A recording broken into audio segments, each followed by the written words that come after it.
Okay.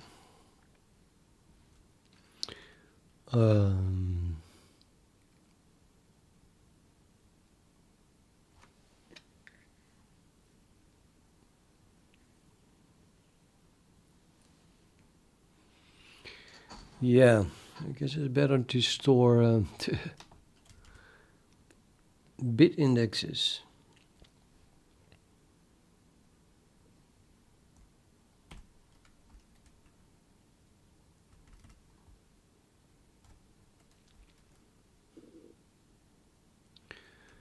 So if this is a single bit, how do I get the index?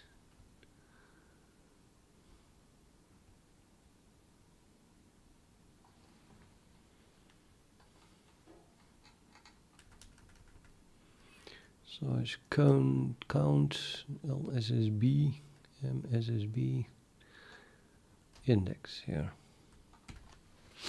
So one of these two, and they both return the same thing because I'm assuming just one bit is set.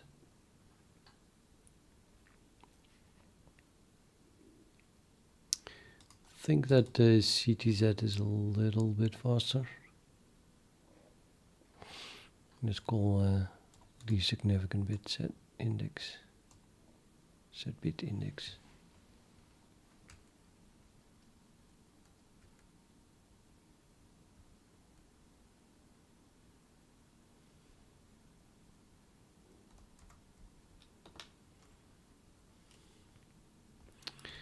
Oops, and that thing returns index, okay.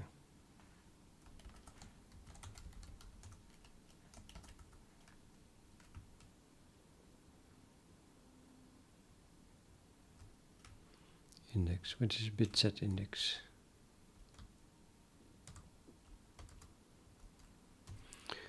So instead I'm going to store utils a bit set index.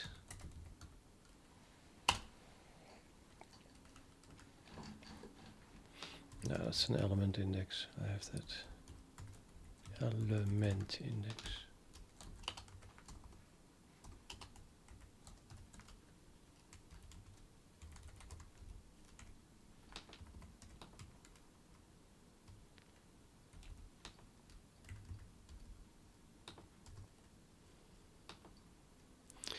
Hello zone.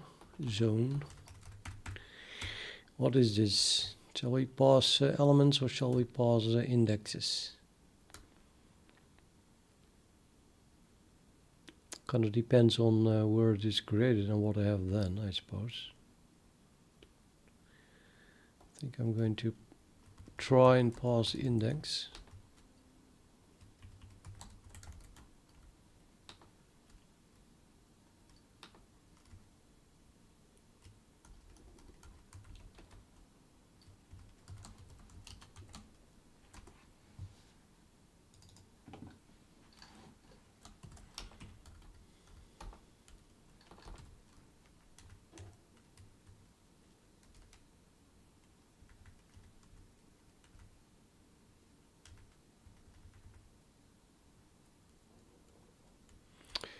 Get pair. Do we need that? The score. Yeah, I was going to totally redesign score, and that means that I have to convert. We're not working with a mask index, we are working with a pair index, I guess, but let's not go that way directly. I'm just returning the pair index as a function, I think. Calculated from m-index1 and m-index2. Well then, this is a static private function, returning an int or whatever.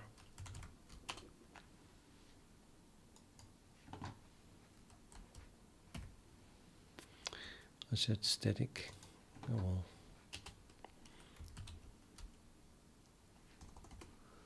I'm just going to use the same thing as here. What?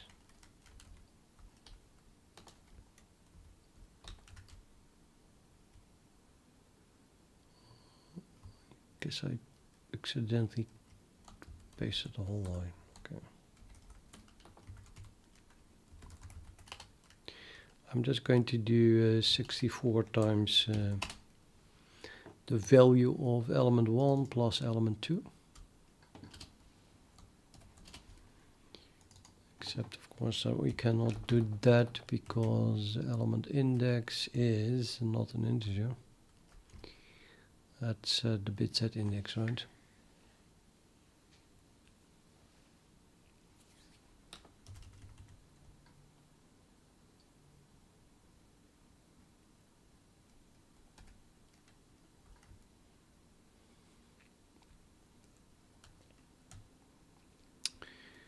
Let's also see what I can do with this index. This is the index class. What you can do is a constructor, assign it, order it, compare it. You can add stuff, that will work. I can add an integer, I can add, I don't know, I can only add integers. Yeah, okay. We can access the underlying integral value, that would work.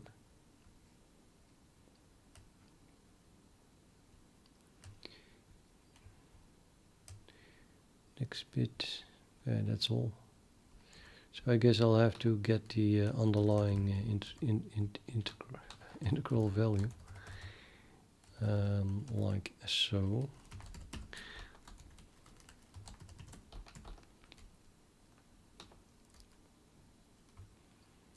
And then this is an int 8 or something like that.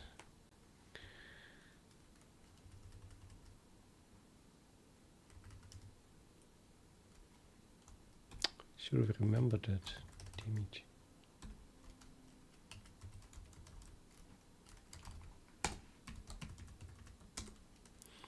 This returns an int 8 type.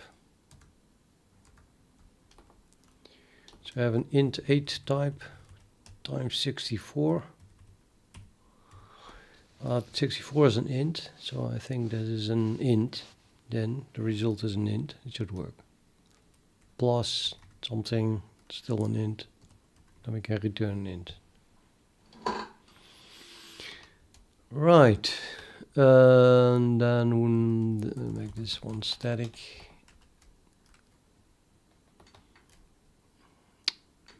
Well, why would I make it static? Because I'm calling it here as from element 1 and 2.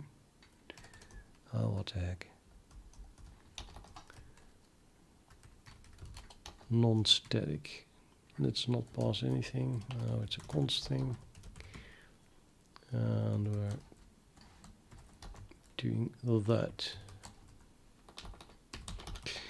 Okay, now the big trick. This is the only file I edited. So before I had an element here and a second element here. Each element were a mask with a single bit set. And then I would use the whole mask as an index into G-scores, which means that for a 32-bit mask, I would run out of memory for G-scores. So this is better. This only uses up to, even for 64 bits now, we use only 4096 as ish, yeah. Well, 64, I mean the largest value is going, the elements running from 0 to 63. So I get 64 times 63 plus 63. Yeah, that's 4095. It is one less than the power of 2. So the total size is then 2096. And I remove this. I'm not sure if get pair is being called. If it really needed, I can reconstruct the pair, of course. I think I better do that first, because I'm have already introduced a lot of compile errors now. I want to separately. I really need my grep project sources, which I had defined in the links view project, but not here. Which GPS? I'm going to copy it over. So this thing is probably defined here then. Alias GPS. Yeah, GPS X and GPS. Let me just copy that. And then I need to put it in. Well, I could also put it in env.source. Then I have it in both projects. That's maybe the smartest thing to do. So that would be a move then. And we home. So let's move these things from here to there, which is using PRS. Repo base and PWD I'm gonna have, but PRS maybe not. Although PRS is also a pretty general thing. It's not something that is not defined in the other one. It's defined here. PRS is the project sources. I don't think I have those, so I have to make an add an alias PRS. I don't think it has to exist when the moment I define this though.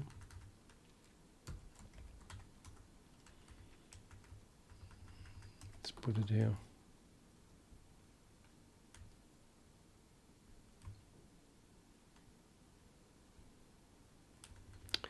This is defining a C. Why is it not defining an alias S?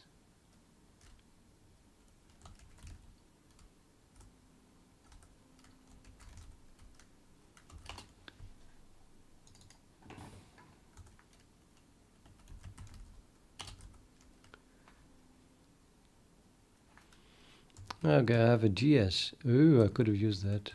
Oh, I could have used that. Yeah, I'm an idiot. Okay, so we do have GS, which is good enough here. Grep sources. Yeah, the grep project sources is specifically for the source files that PRS prints, and grep sources uses S, which print all the source files. So I'm looking in all the source files. For get pair. Now this is the comment which I commented out. So this is the definition here, and then it's being used in 4 lines. All cases,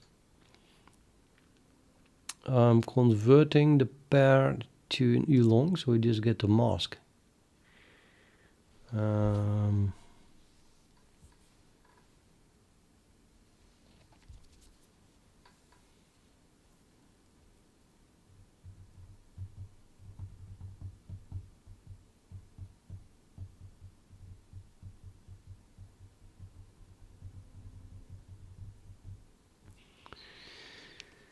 Okay, well, actually we want the score index. I bet that's the score index.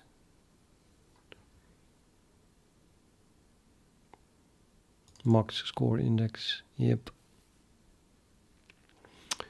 So we do not really need to get pair, we just need we just want to get the score index, which hopefully is the index into these scores.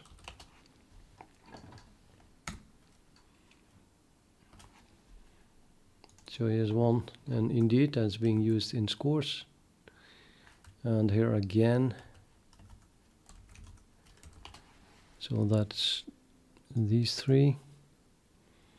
And then here I have one,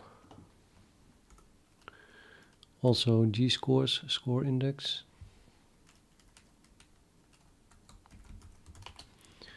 And the last one where it is being used is this one, which is a max score index, which is used to create the vector itself.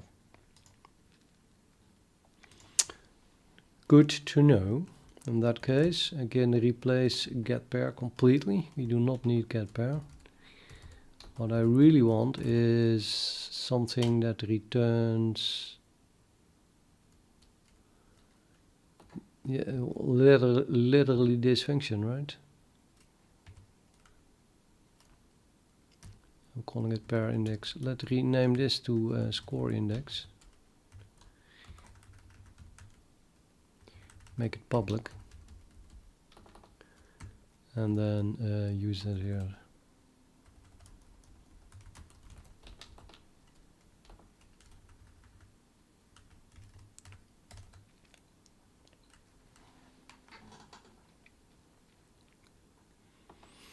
Yeah, it does kind of make you wonder if maybe I should cache the score index.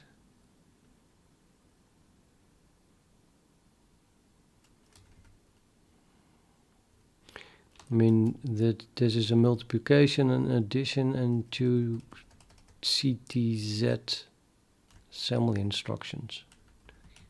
I'm not sure. It probably doesn't really matter.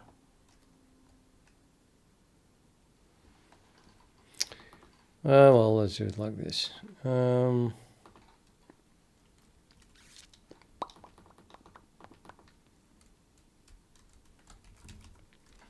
So then I can go back to all the files that I just looked at. And then this is now an int. And we just get the score index. Which then can be used as index into G-scores.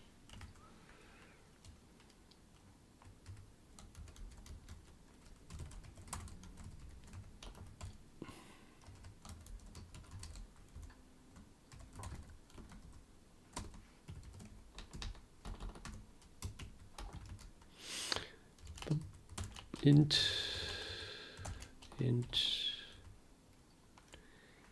okay, and then we had another file.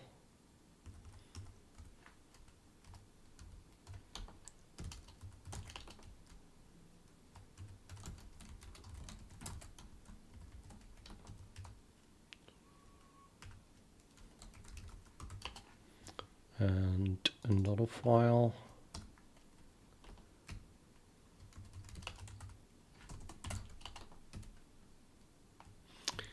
Max score index. Yeah, that's kind of silly.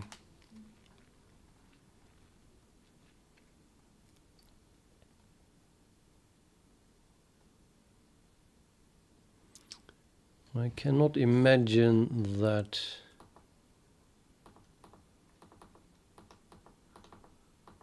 Okay, I might as well leave it, but it's still silly. Let's see. Make a pair of two elements and then I calculate that? Really? Nah. I don't have this. The only thing that worries me that maybe I'm using it somewhere else, these things. Second, I have last element and second last element. And this also contains last element. Let's grab the sources for last element. Yeah, it's the only place where they're being used. So let's not do any of this.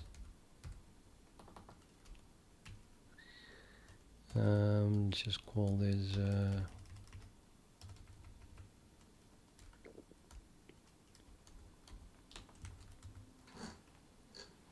yeah, score size, whatever.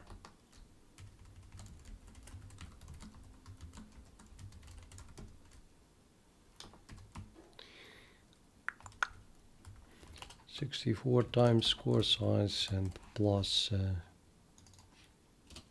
that. No, that's actually not true. This one would be -1.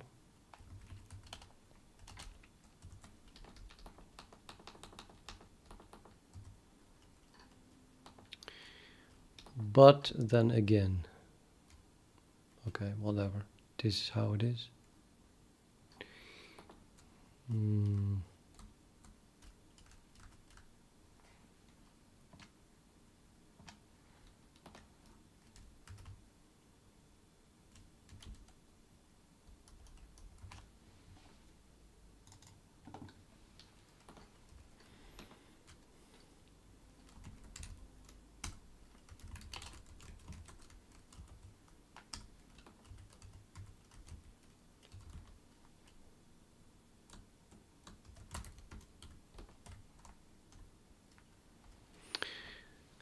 Feels like I should use this function, otherwise I have code duplication, right? This is the canonical function that calculates the index.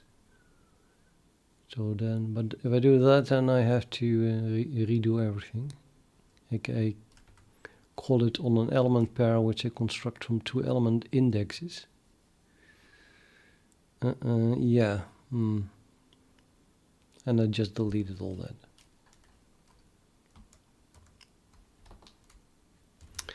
Okay, we'll have a code duplication thing. The 64 now is duplicated.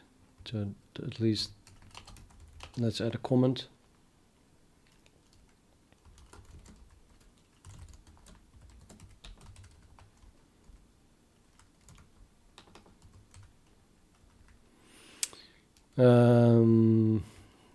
Score index of this class.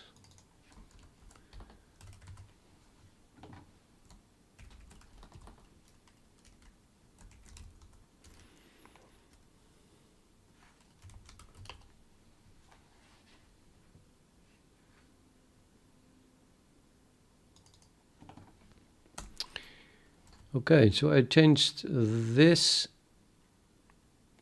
class and only this class, except for the places where I was calling get pair. Replace that by something calling score index. But of course, this change is going to cause a lot of compile errors. But that's kind of a trick, you know. You have one thing that doesn't work, at least that used way too much memory. So I rewrite it. And this class, as an object, is now functional. This is exactly how I want it. Now we are not using 77 gigabytes of memory anymore for 32 bits or 31 bits, or was it? We're just using almost nothing. But I changed the interface of the constructor. Also, I have to fix print on. Let's do that first. Printing this thing now must print to M element 1 and 2.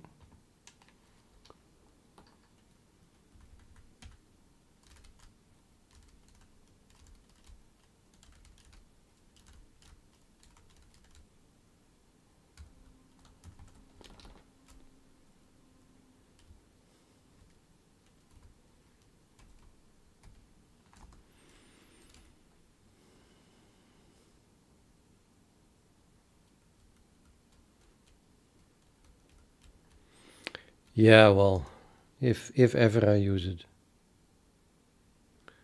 Let's put a pair in parentheses.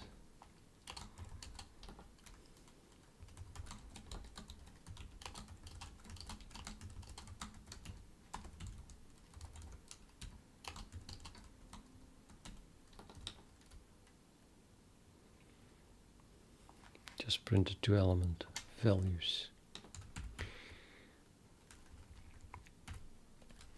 Okay, now let's see where this is all going wrong, where we get the compile errors. No compile errors. Shocking.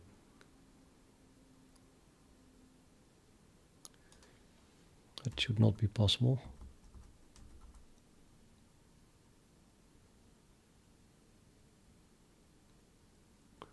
Are you telling me that I'm not calling element pair anywhere? Really, really weird. What?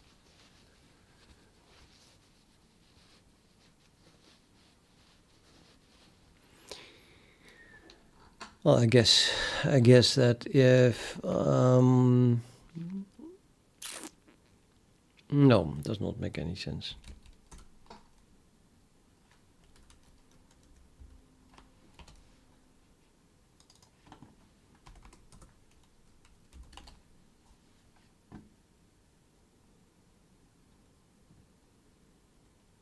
Here we have element pair construction. Oh, I'm already constructing it from indexes everywhere. That's pure coincidence, of course. But hey, so much better then.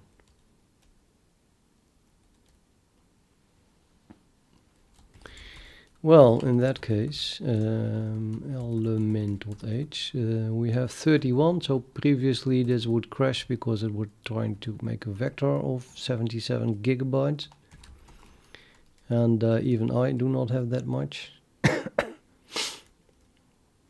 Yeah, partitions. Well, it's still columns, but not with a bad alloc.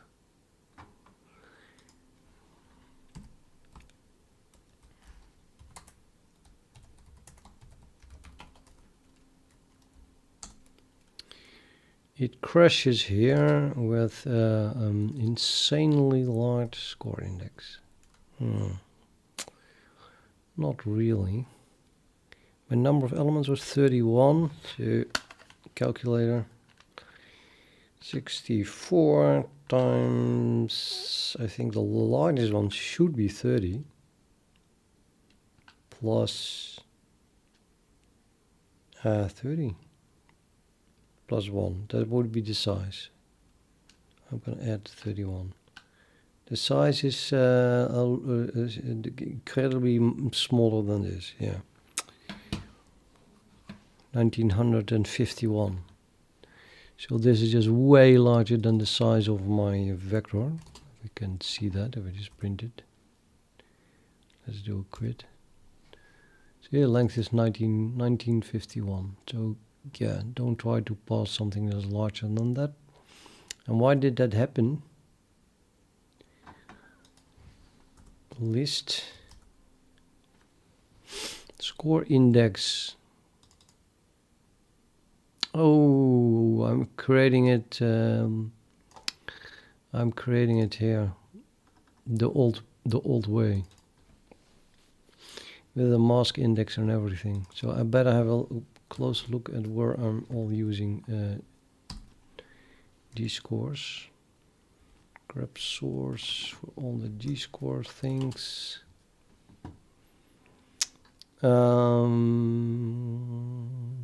Yeah, I just added to this, right? It's just returning the score. And this one is the wrong one. Okay, that's a bug. These two are fixed, I remember that. This is just score index. These two also. Partitions is also using the correct score index. And then we have here the size of the vector itself. So that's the only thing that went wrong then, this one. What I really need here is an integer, which is comprised of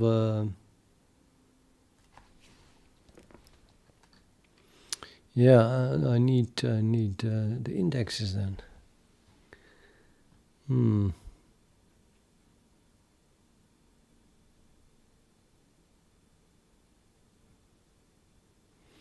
The only thing I have is an iterator,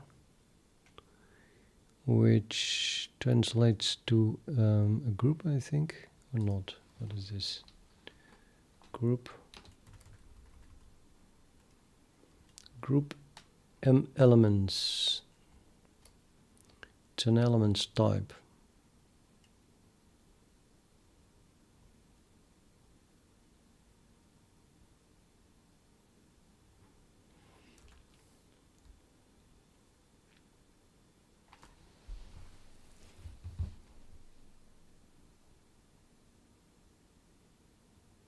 Oh, and it's a single bit. No, it's not a single bit.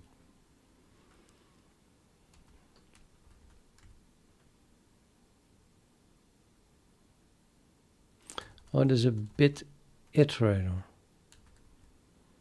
Right. Bit iterators dereferenced give us indeed a elements type with a single bit set. So yeah, I have to put some CPU in here.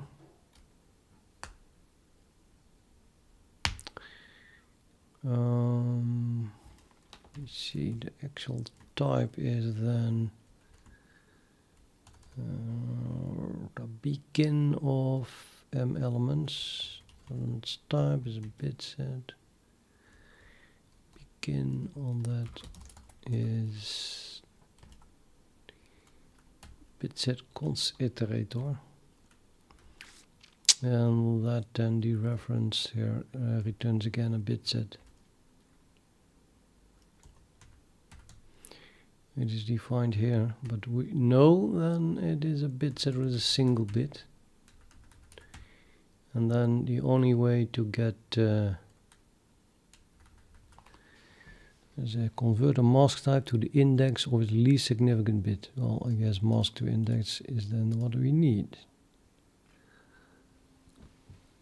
Called on the bit set.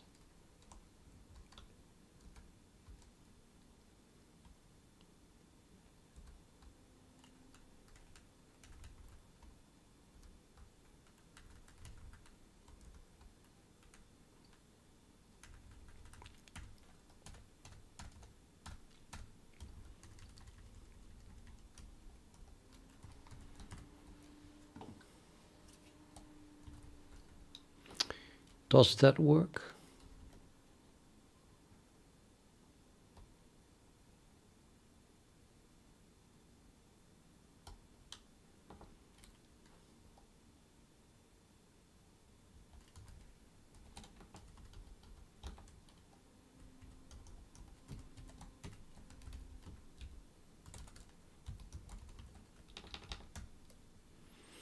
LGL, yeah, well, thank you. For now I'm going to do 64 times, just to know if it compiles. It does not compile, it's not a pointer type. I had the feeling. So let's just do the dereference and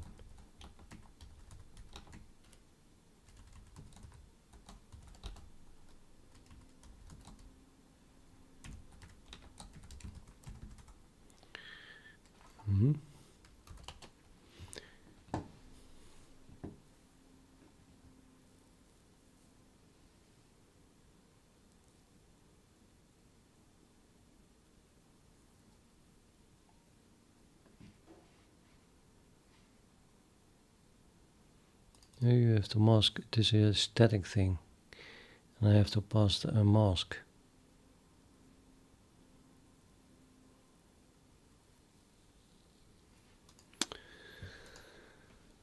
Okay, dus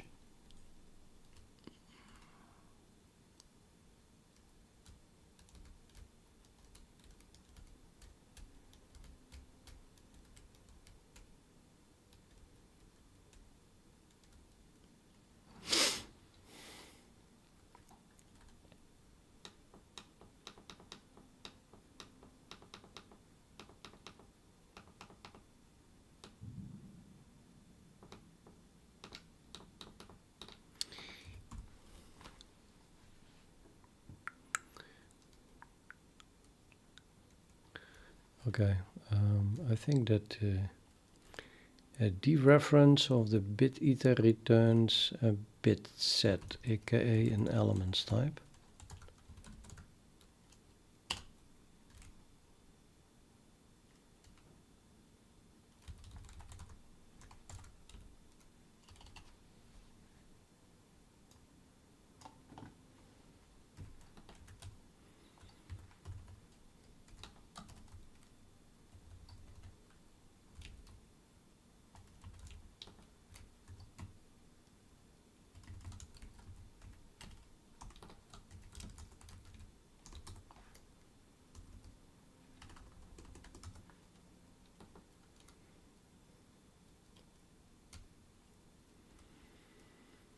And then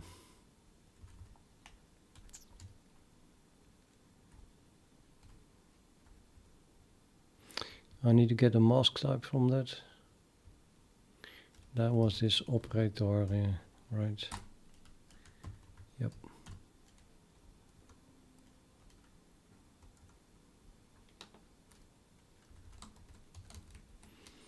So I could do an element pair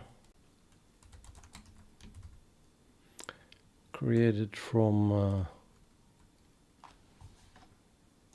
element 1 and 2.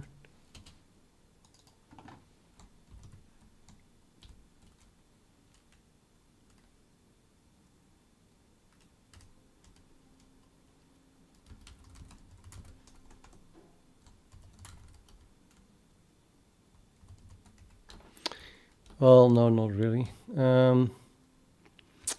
Element 1, that's a mask type. So I need to convert this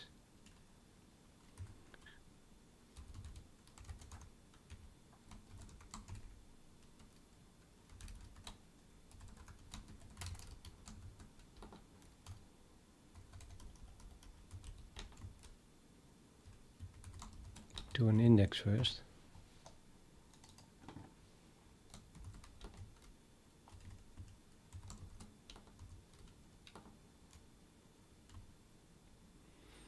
Oh well, while we are doing it like that, might as well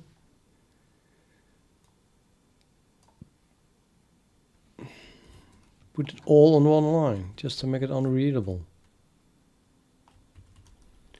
Why would you write code that is readable when you can make it unreadable?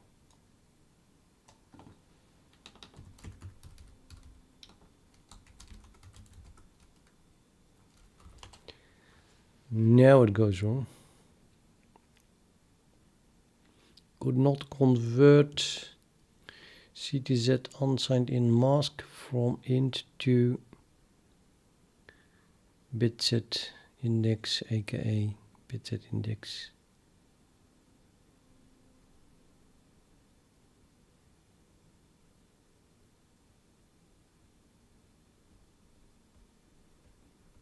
As if I never called this function before. CTZ returns an int, and we need an index. What? Shit.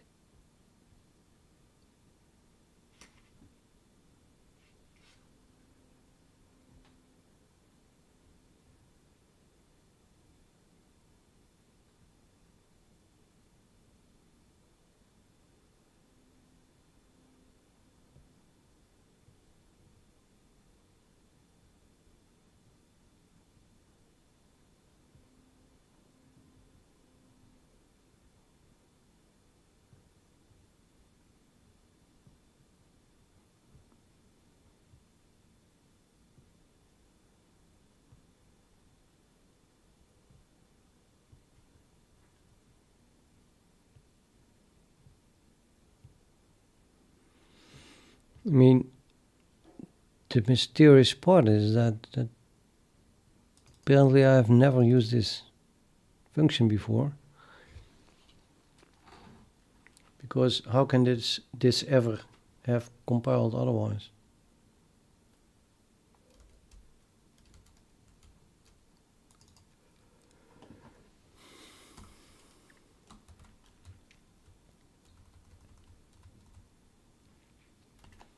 Let's see, mask to index. Yeah, it's not used here.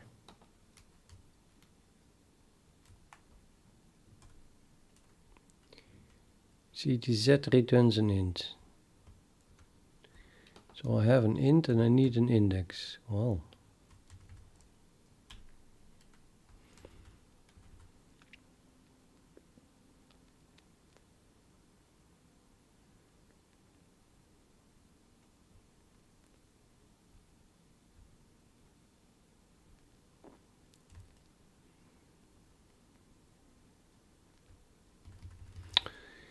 I think I'll have to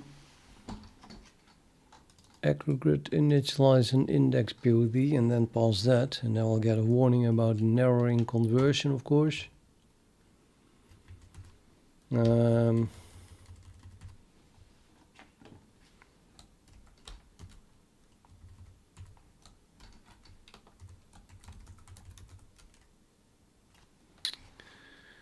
Index POV was not defined. Damn it.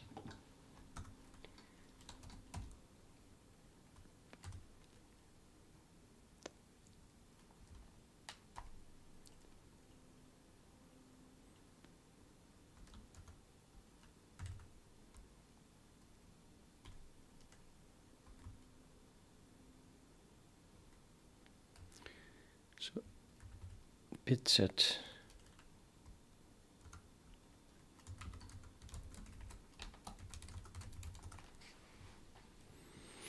Yep, narrowing conversion.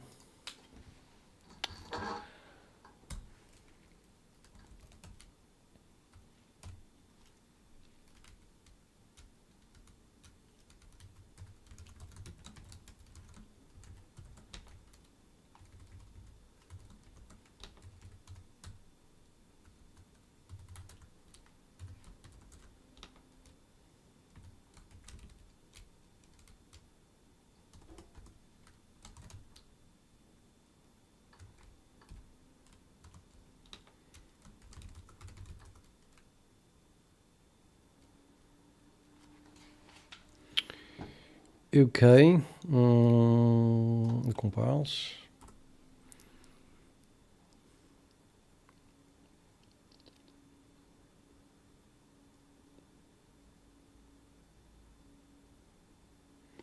And it works. Well, that was, I think, 31 bits. Oops. Let's try 32 bits.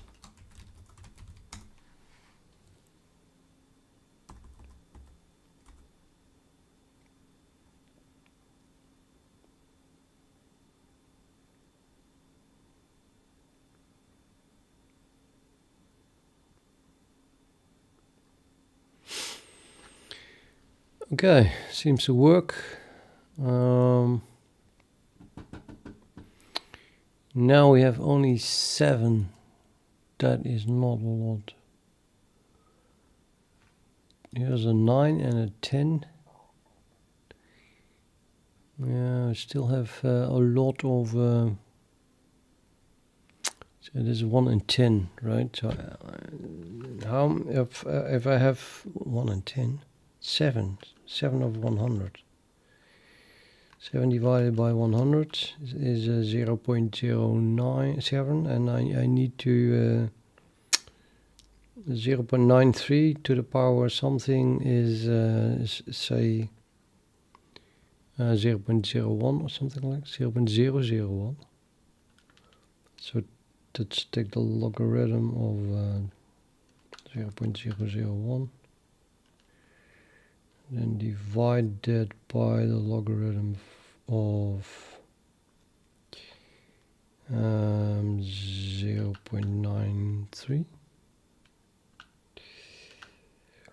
That's 95. So that would just work. We have 100 attempts here. So the chance that we would miss this one if it has 7/100th number of hits, then we need 95 attempts to get a chance of 0.1% that we miss it. So it would still work then, but yeah, 32. If I go to 64 bits, then it won't. And I wanted to, I did all this effort in order to limit the number of, this is so not working, I think, is it? Or, scatter, let me think, partition, scatter.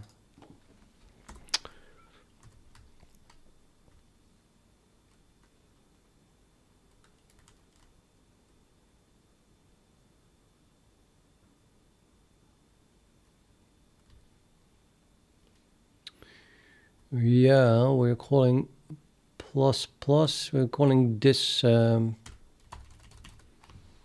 pre-increment from somewhere, but not from here. It's just a definition of it. Let's look for where I'm using this. Got the feeling that that is this thing here. Yep, it is. Class? No. It is not this one I meant.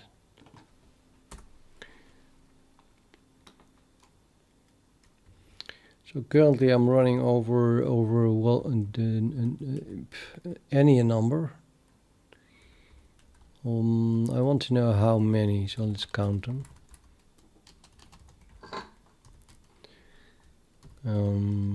Plus count. Let's just print it out, even though we might flood ourselves with this. I'm not sure. No, just 100. Print count is count.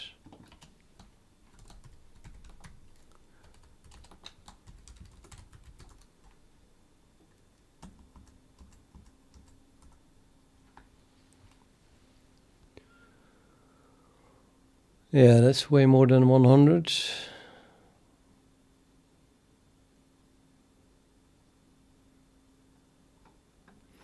So I wanted to cut off this thing at say 50 or so.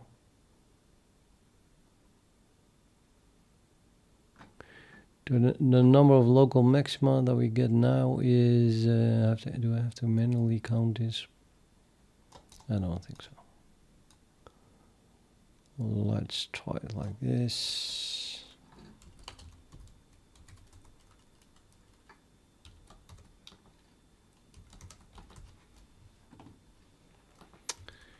$45. So now we have 45 local maxima, and if I cut this thing off at, let's say, after a count of 50,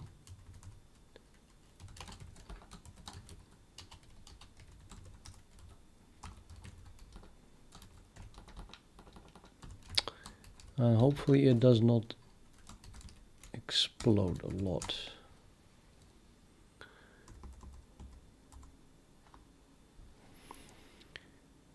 It didn't explode at all. Why do you still... what the...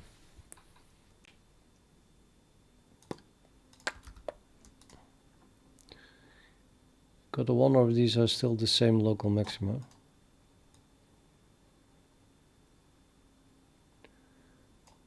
Miss again from 7 to 6, but for the rest, looks pretty good.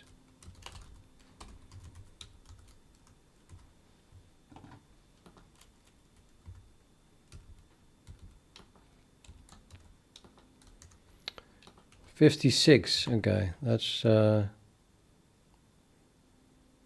significant increase. Well, not super insignificant, but we went from 45 to 65. Sorry, yeah, not 65, 56. 11 more, 20% growth. But 50 is a lot less than the 1000 that we saw before. Count 1000. I want to see a diff between these things.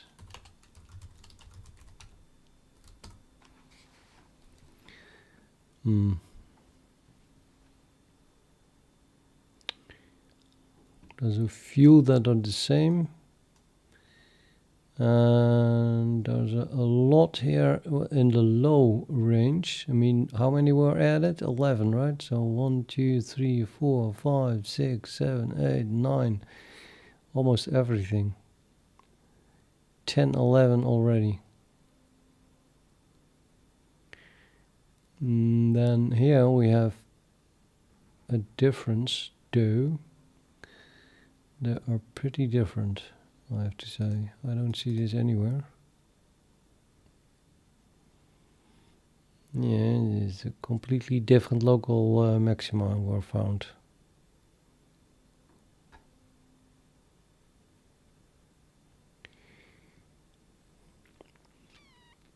But the result, the actual highest one, that's still the same. It just shows that there's a difference because we went from 7 to 6. And the second highest is also equal, the same.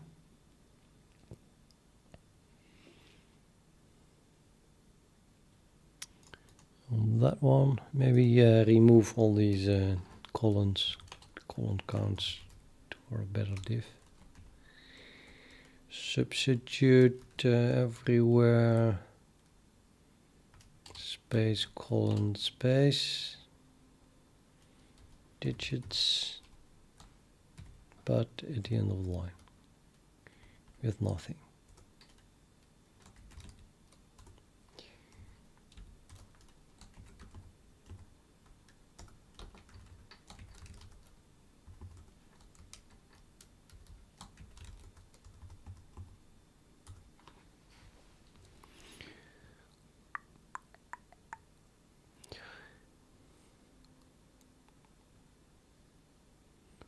It is slightly different, this one. No, wait, nonsense. I have to compare.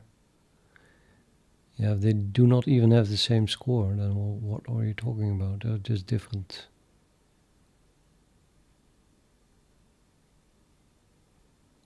They are different.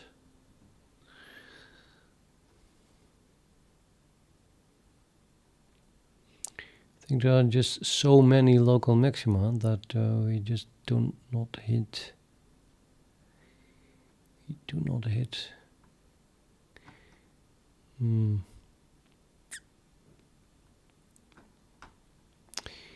But okay, I don't know. We still find the real solution, I think.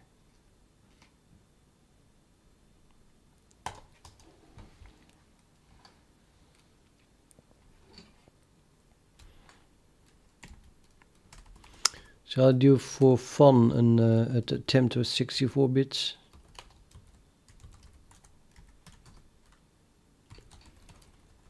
I can go to 64 bits. Let's first try 33 bits. Or elements rather. Partitions. Pretty quick.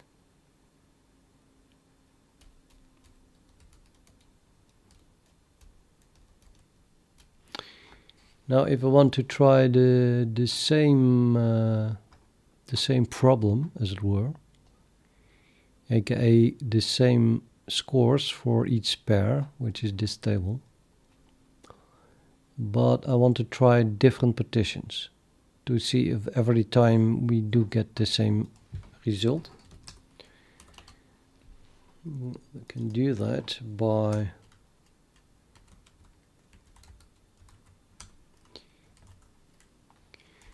I think this random number generator is used for the scores.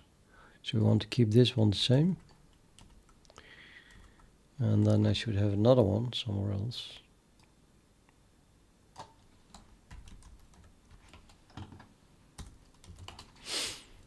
And that is then this one, I guess. Include, yeah. Ew. A global thing.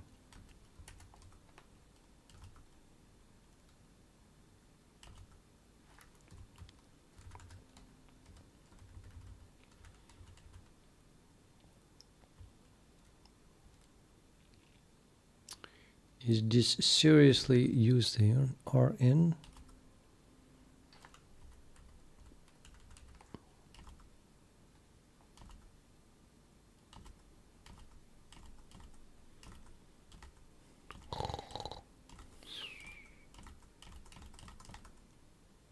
Oh, okay, let's No, you are in.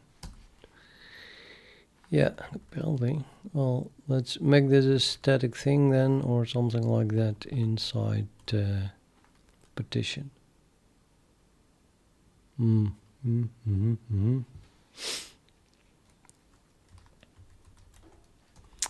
call this R as a random number.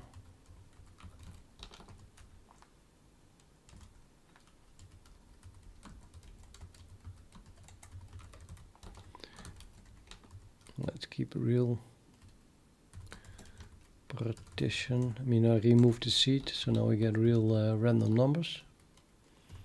And I have to add it to partition.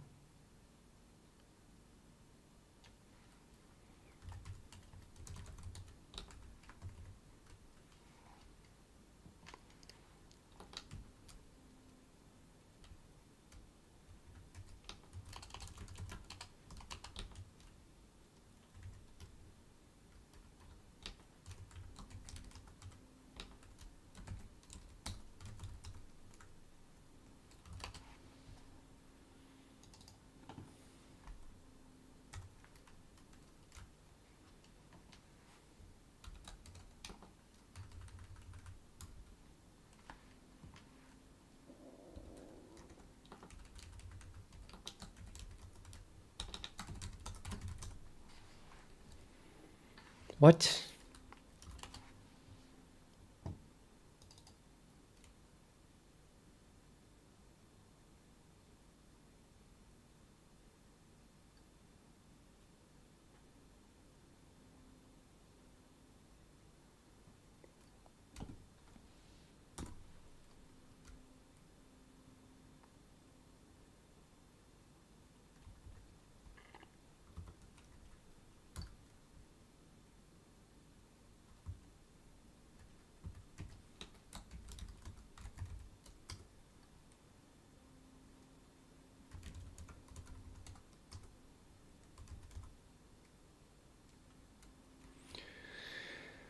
Right, so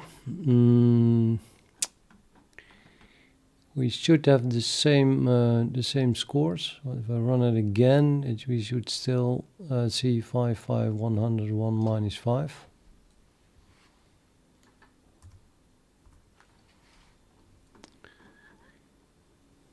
Five, 5, 1, yep. But the partition should be different, so we should have different local maxima. So in this case we had 3845, 3942, and there we have something else. So yay. But in both cases we found the maximum score to be 4472. Yeah, as well, and now we're going to run it a few times, and it is hopefully no.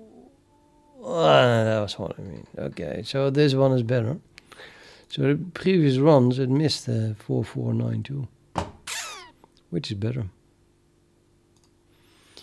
Yeah, well, it's kind of to be expected with a count of 1. It's just something that we really. What we will miss often, I guess. Let me think.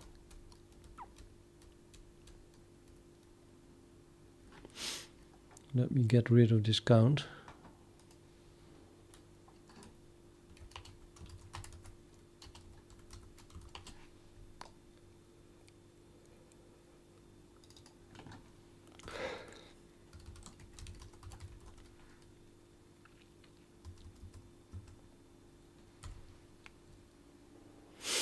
Yeah, so this is not the best 4472, but it's pretty good. 4492, 4472, 4492, 4566. Okay, so that is a much better solution. 4566 is the actual solution.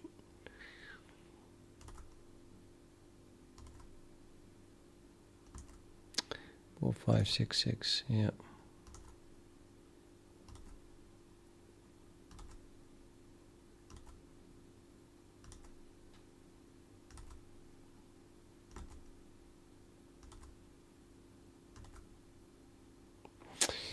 Now, what do I have to do to find this 4566?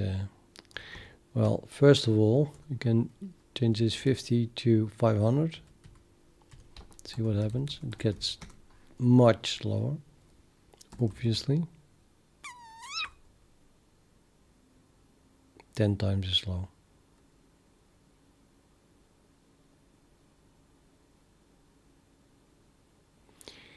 Now it finds 4566, but it still has only a count of 1.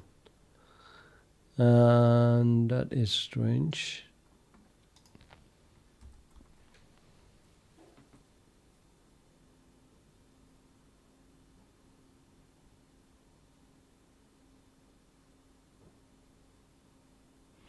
Finds it again.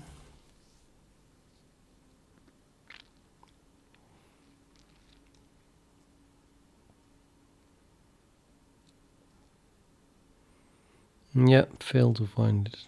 Fails to find it still. It's probably better to not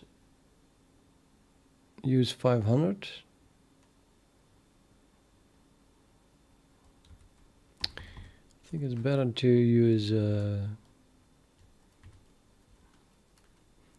50 wasn't that bad, but to increment this one like drastically. Well, also a factor of 10.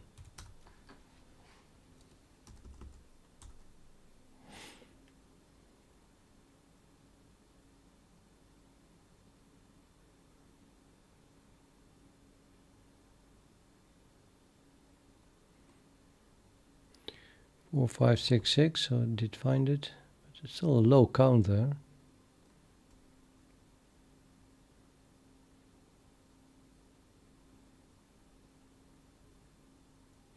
Gee, only 2. This is a really favorite, most of them find that. So this one is even more favorite, but this count is already so high that we never fail to find this one. And these 2, we seldom find them. At least. It's possible to miss this one, it's even possible to miss this one as well. And then we'll find that one. So we find the top 3, I guess. What is the big difference here? Why is it so difficult to go from here to one of these 2? I guess the reason is because it looks completely different. VYZ. Well, this is the same as this one, except that it has VYZ extra. Oh, and the tilde thing. So I have to move 4 things from here to there. And the maximum that I'm currently doing is moving 3 elements.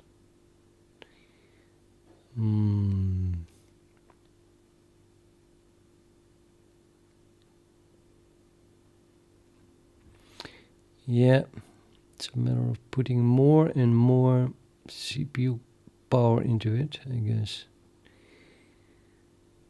TMPQ.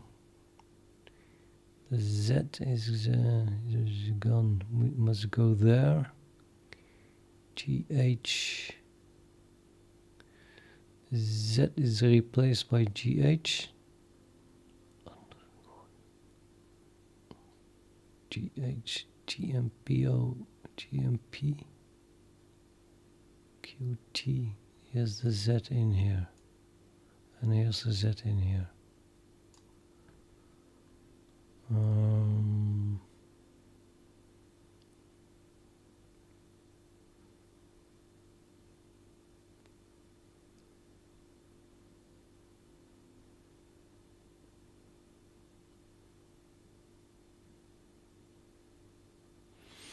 So to go from here, to there, we just have to move the RUW from this group to this group, and move the Z from this group to this group. That's minimal. And the reason I'm not finding that is, I think, because, yeah, I think I'm only doing one of them. Probably the Z last, so I would, or maybe even another one. I mean, this thing has a lot of triplets that I can move out. And only move out one triplet, probably, while moving out the Z, and then it's going to move them back, probably. I think they have, I mean, I just need to make it way slower. What I could do is just say, not look at the score, just move two things out of groups, and then move them both into new groups, and then not look at the score, but every possibility. Yeah, that's quickly blowing up then. I think the algorithm as is just working till a certain number of elements, and then it breaks down. And if you want to make it work for a larger number of elements, you have to throw a lot more CPU against it, or something like that. Shotgun is back again. I think you are at 12 or something, or 13. 12. Oh yeah, I missed it. Okay. I think I should stop with this. Enough is enough. Let's go back to the Vulkan engine.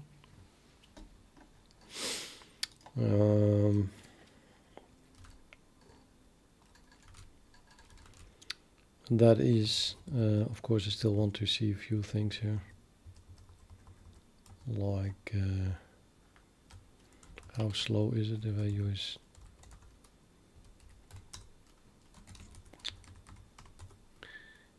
64?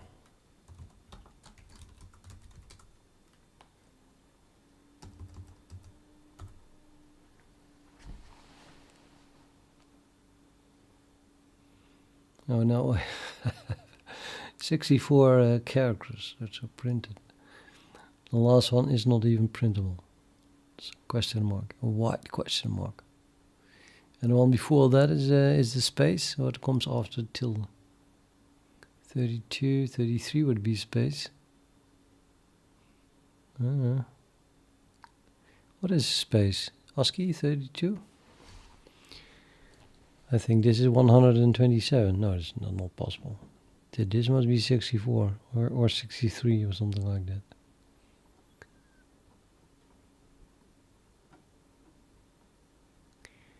We have A, B, Z, square bracket, open, slash, tilde, or no, what is this? Circumflex or something like that?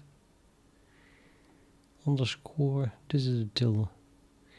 And then we get A, B, and then we get those. Yep, it's just that. Well, it takes a long time. I guess it's having huge problems with it, as in splitting it all up. No, I'm cutting that off. I'm not sure what happens.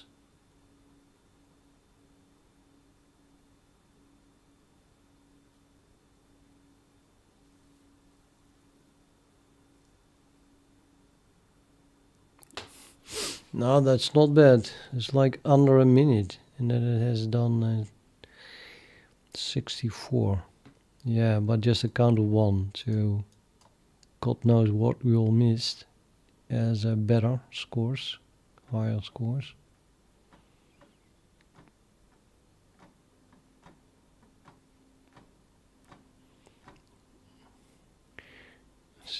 All of them just have a score. AKA every random partition that I started with leads to a different local maximum. Total breakdown of the algorithm.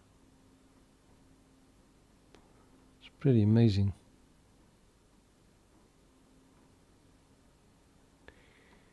That is pretty amazing.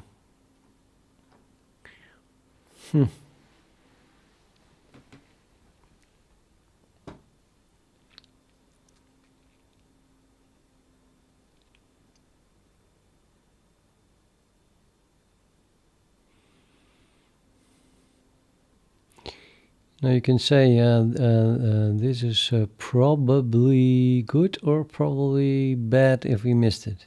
Missed the answer. You see it back in a lot of answers. Here and there and everywhere. Let me highlight this thing. Oh. Highlighting not working or what?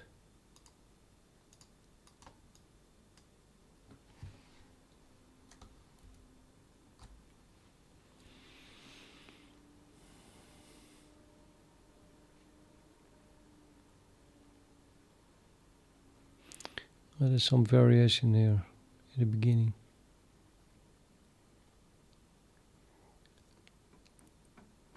Okay, I'm gonna quit with this project. I think if we tone it down to, let's say, 16 elements, then we have something that beautifully works.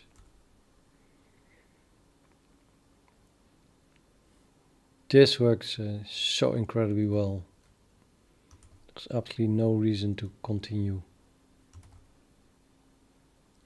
Could make a cutoff, I guess, based on the count. So in this case, I'm doing 1000 attempts, and then more than half end up on the same thing. If that is the case, then I can just stop. Let's say at a 99.9% certainty.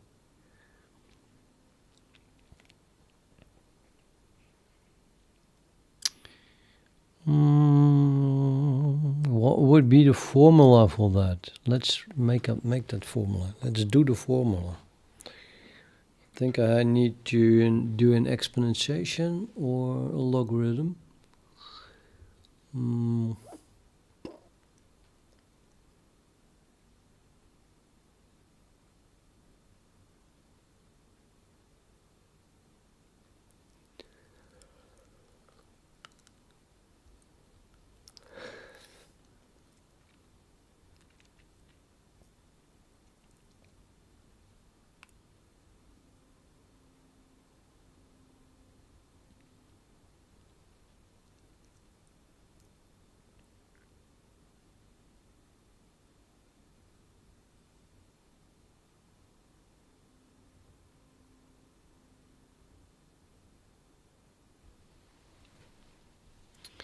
So in this case, if let's say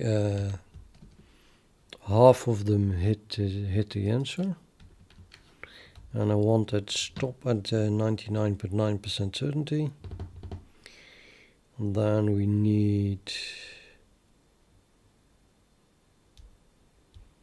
that's just going to be -3 divided by the logarithm of a half.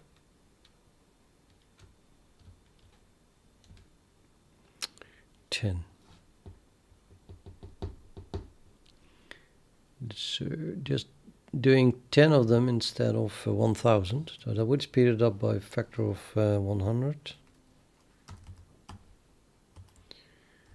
Let's see if we can build that in.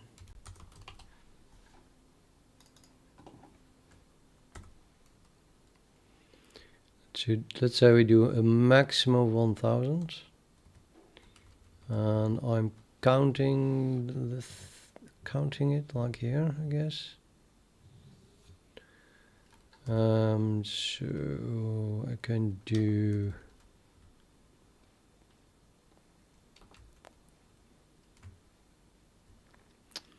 res is a local here. If res first second, that is the count.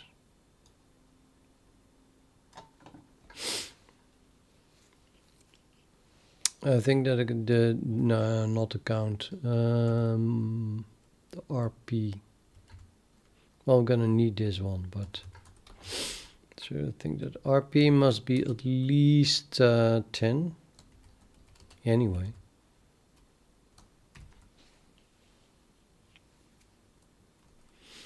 Before you can get any reasonable fraction out of it.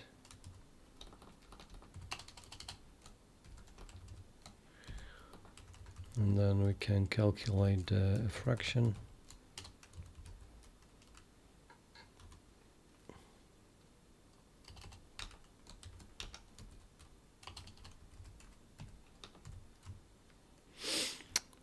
However, this is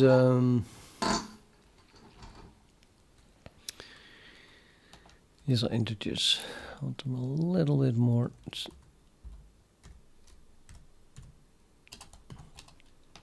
precise. So now it's a double. And then I guess I want that the fraction to the power RT is less than 0.001.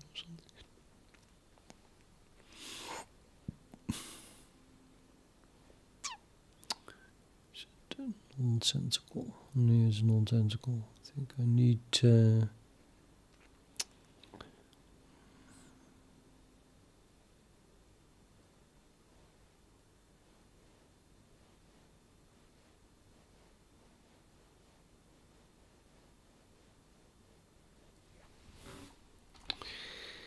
yeah, well, we need 1.0 minus that thing for a start. And then I want the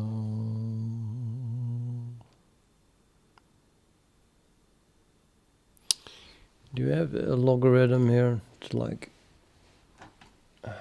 standard.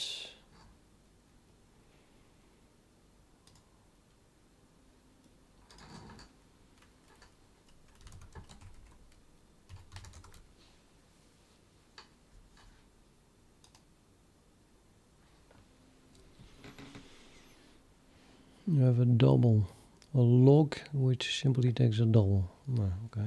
Defined in C math.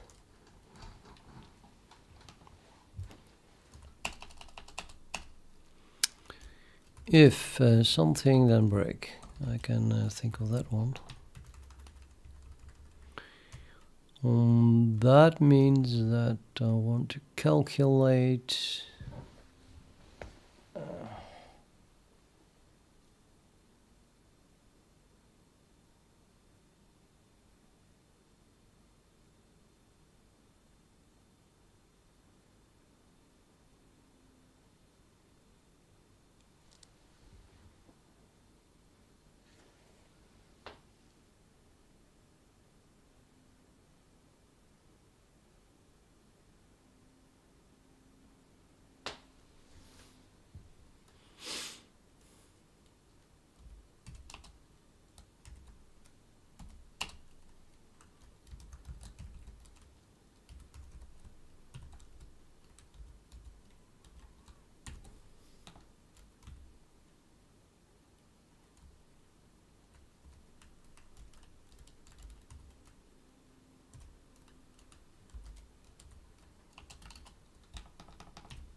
it's a 10 log, right? It's a natural log. Ew.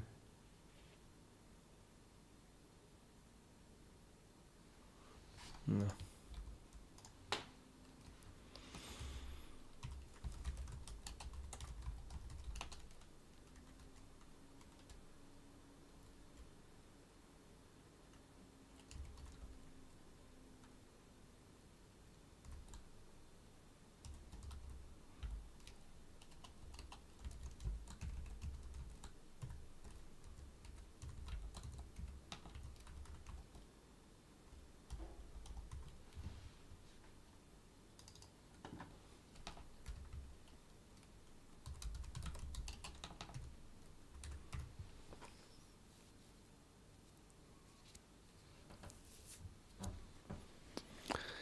What am I doing wrong here? Doesn't make any sense what I'm doing. I don't know what I'm doing.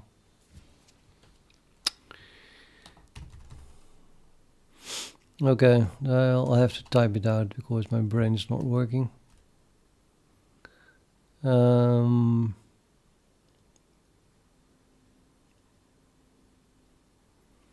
suppose that this count here is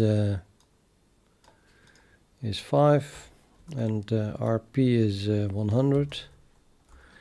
Then apparently the fraction is 5 divided by 100 is 1/20th.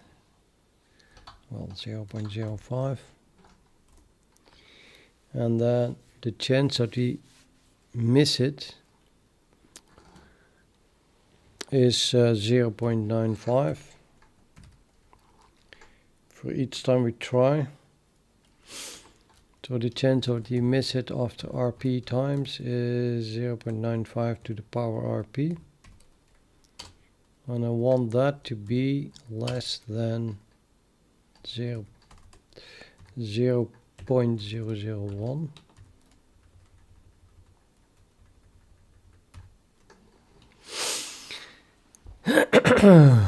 Right, so I need the RP log. I need the logarithm of the RP. No. I need the 0.95 log. So yeah, so that is log of that divided by the log of the fraction. It wasn't even wrong. So this means that RP is larger than the log of 0.001 divided by the log of 0.95. Which is what I did. Great. So it was correct. Oh, CMath is missing. Apparently not, but let's add it anyway.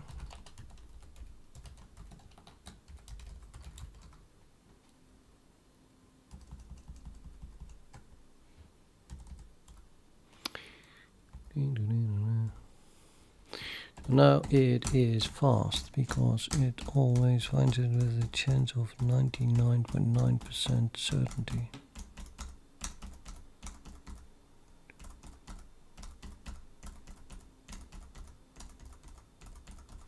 So it's just doing 10 attempts, because as soon as it has done 10 attempts, actually this is 11, it's always doing 11. This is 12.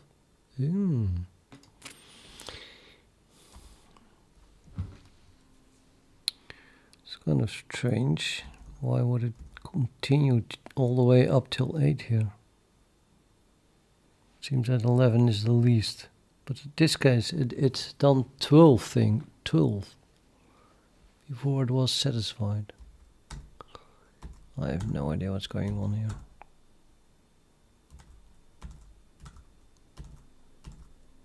Huh?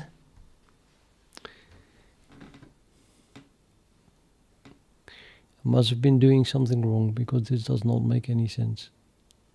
Here it stops after 11. And for example, here it goes on till 13.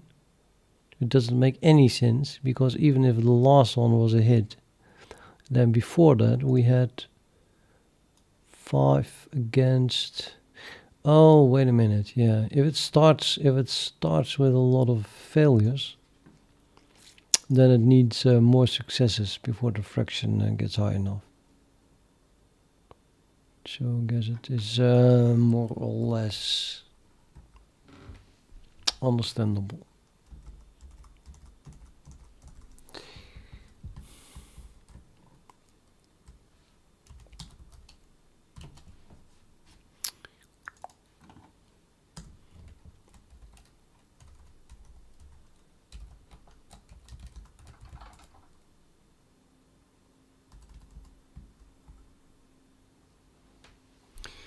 I can hardly imagine that this is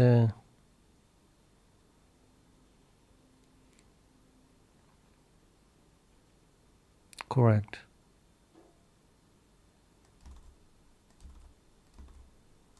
See, it was not correct. I guess it was not cut off.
So apparently it attempted 21 things.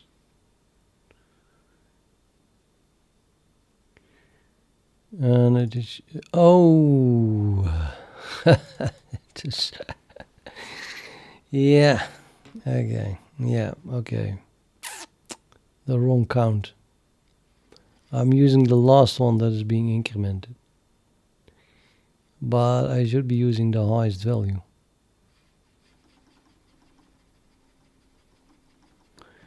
Which also shows how nonsense this is. If we get a very high count here, we would miss these two already, because this one is just a high count. But now they are there, so I can fix this.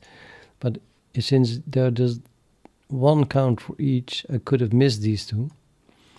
And then I would think that this is indeed the answer, and therefore stop early.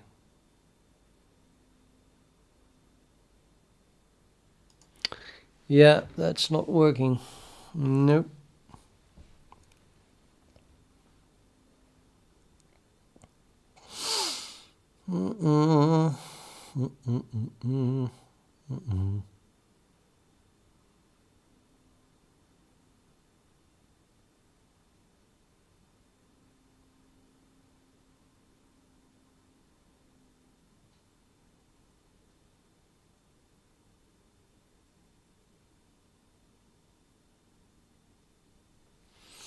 How much is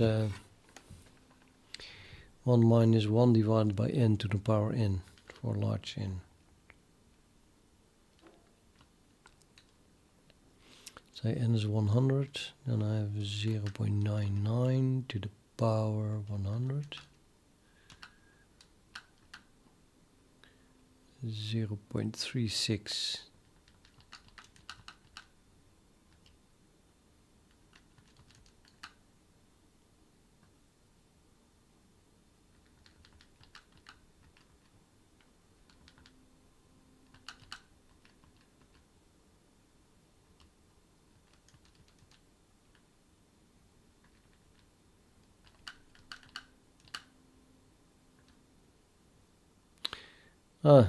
The number of Carlo.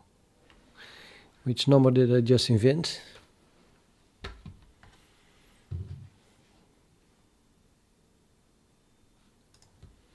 I don't think BC can do our arbitrary 1902 would be the same thing maybe. It's my arbitrary position calculator.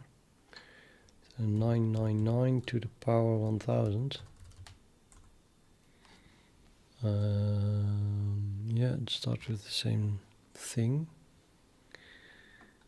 Oh my god, that's going to be really, really large numbers. Because what I wanted to calculate was a 999999999, for example, to the power 0, 1, 2, 3, 1, 2, 3, 1, 2, 3. And even if it prints an answer, it's still going to be useless because I want to see the beginning.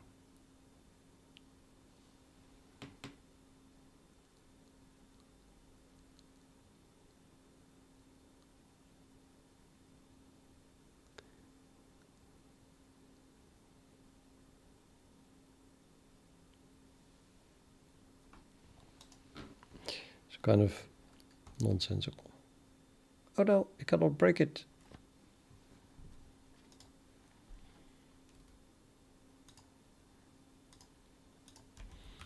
Arbitrary precision calculator online.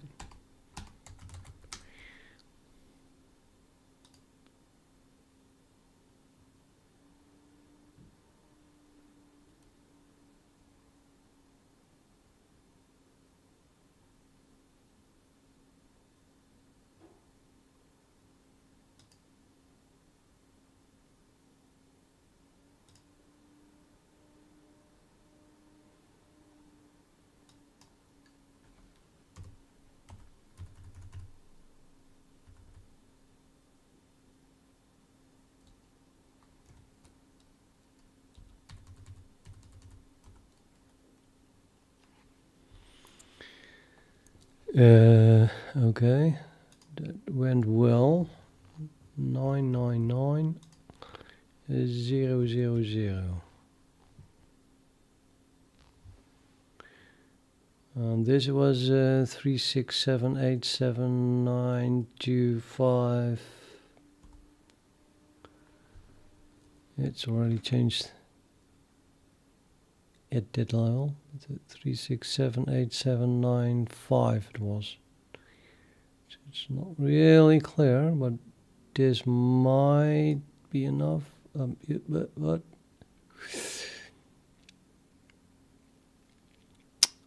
0094. I guess that one is okay. Switch.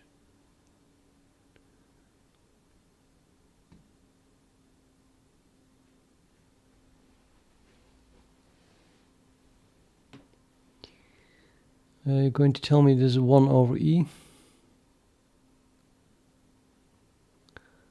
Must be something like that.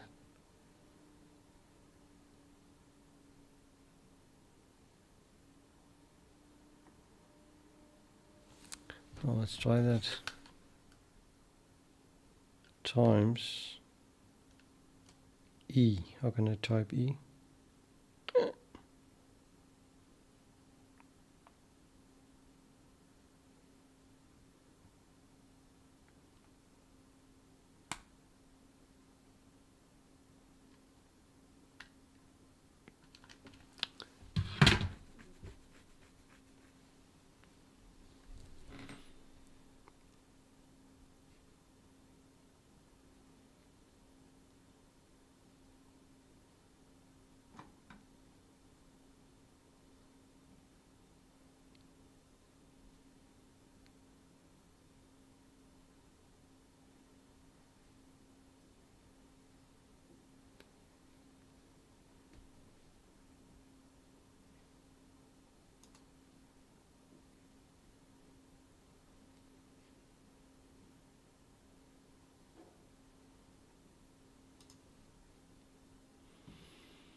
Times e. Yeah, that's it. That's it. So it's a 1 over e. Well, okay, I guess. Now suddenly I vaguely remember that maybe that was it's close to the definition of e, isn't it? Something with to an infinite power.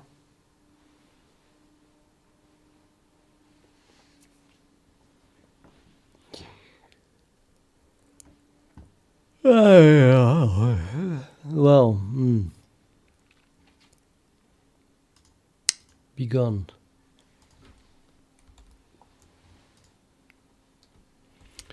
Cannot stop this thing. It's too busy to be stopped.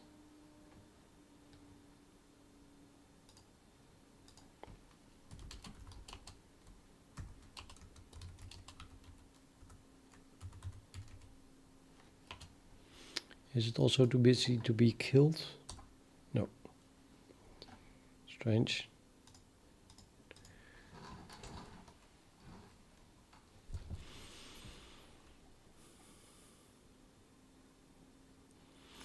Well, it's the not the exact definition, because what I got was 1 over e. So what I was doing was 1 minus I guess something like this, right? And now for the limit, yeah, that's what you type. Is that e?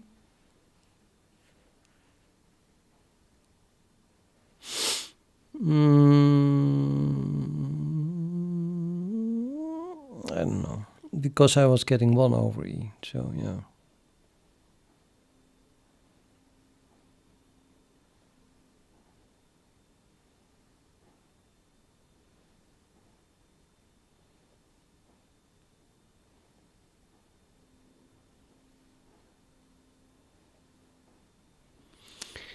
But okay, it's close enough. I'm strangely hungry, despite that I did eat something very unhealthy in large quantities. Or maybe I'm not hungry, I just have a stomach ache, which I interpret as hunger.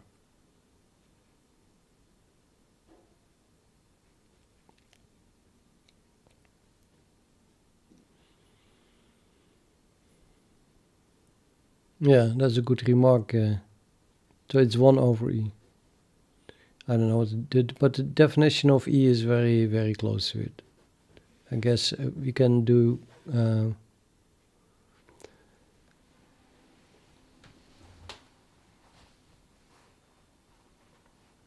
you can just take the inverse of it or something like that.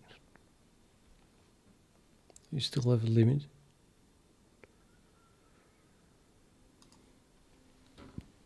I had 1 minus 1 over n.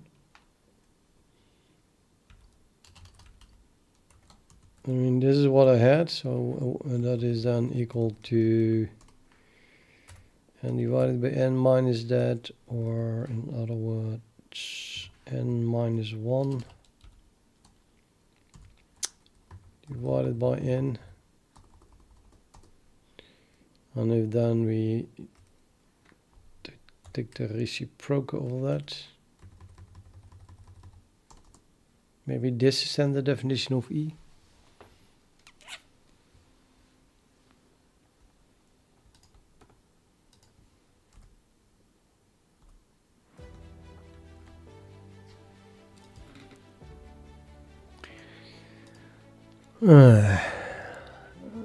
Mods.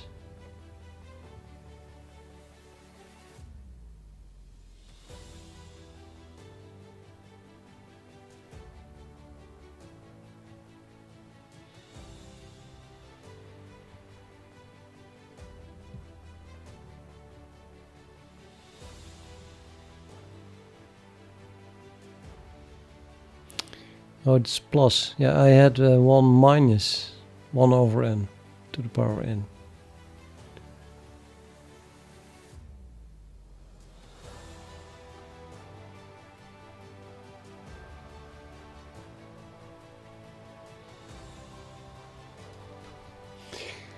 Okay, too bad. I thought I found a new number. No, it's not really.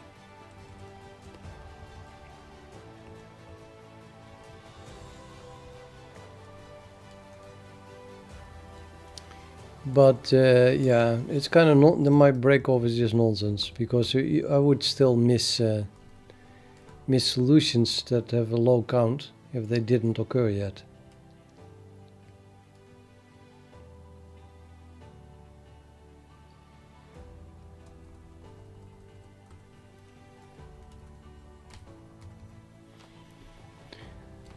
Right, so I'm using the wrong count here, obviously.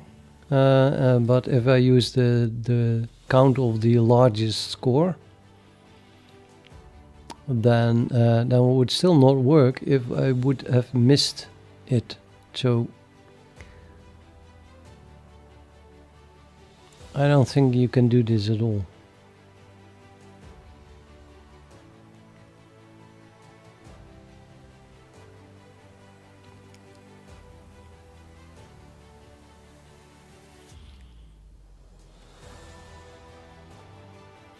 I mean, feel like I could do it if I waited till the count is 100. But by that time, yeah.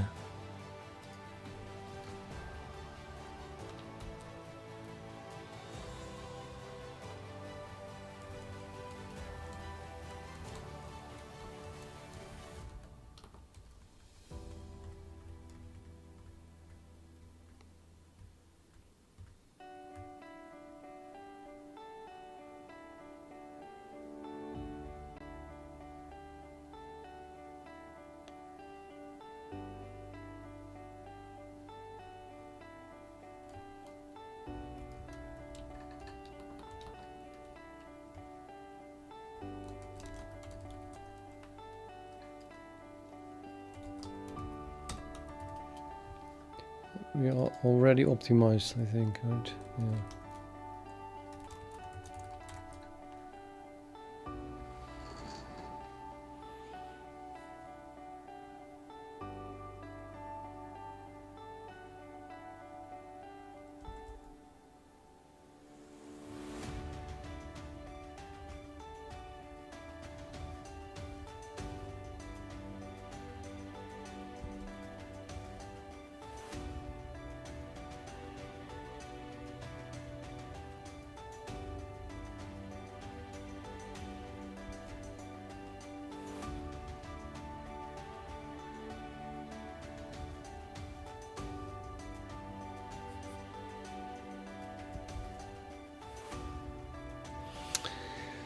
Okay, I am really crazy, totally crazy.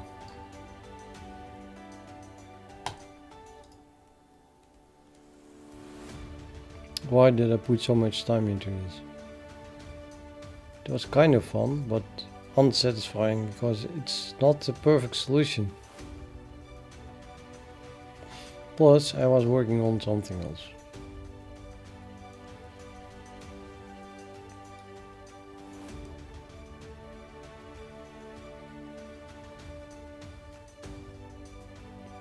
How is this again? I have to press a key, I think, and then not that one. I think Alt. Alt is doing something like that.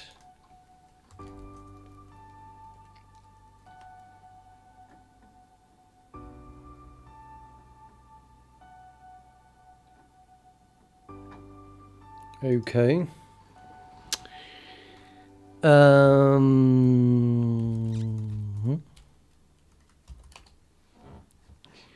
I was working on, believe it or not, this one. Fix me. Implement using preferred descriptor sets / undesirable descriptor sets. I didn't like this red color, so I wanted to remove this comment, but I can only do that after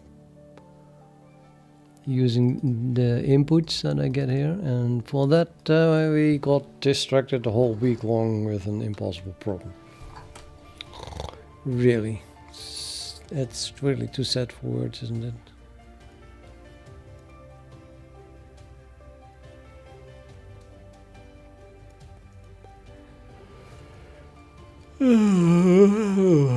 And now I still have to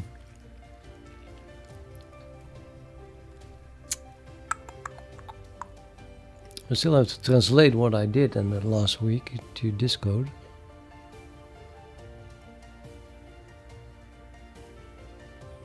I had an idea for that, but I have forgotten it again. Yes.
Set key.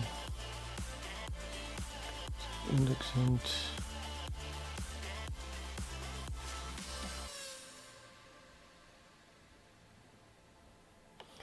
the goal is to remove this fix me.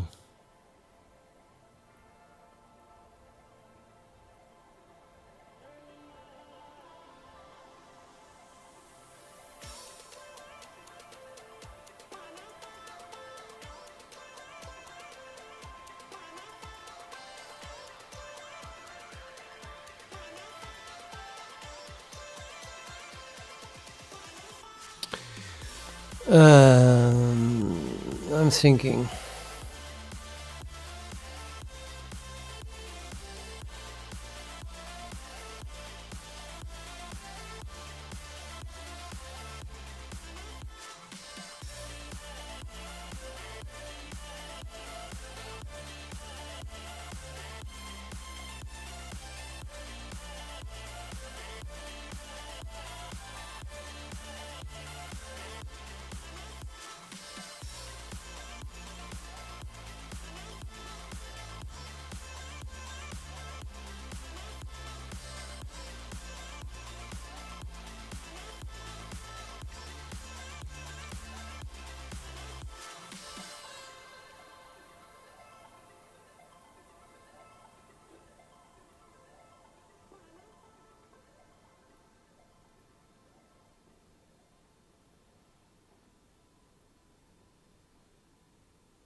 It looks like we have to split this up or something. I need to first to see all the shader resources.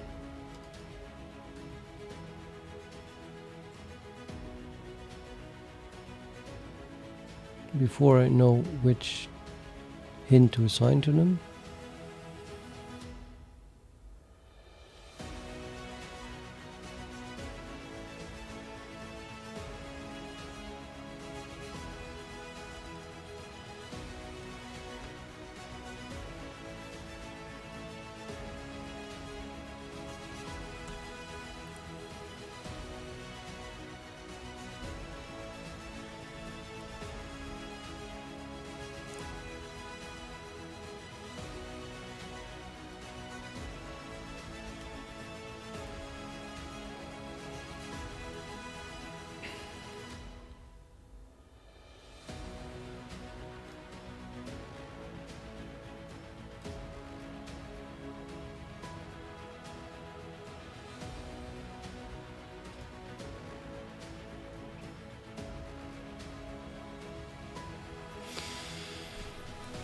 Yeah, so at the moment I'm calling this function and then doing a lot of stuff.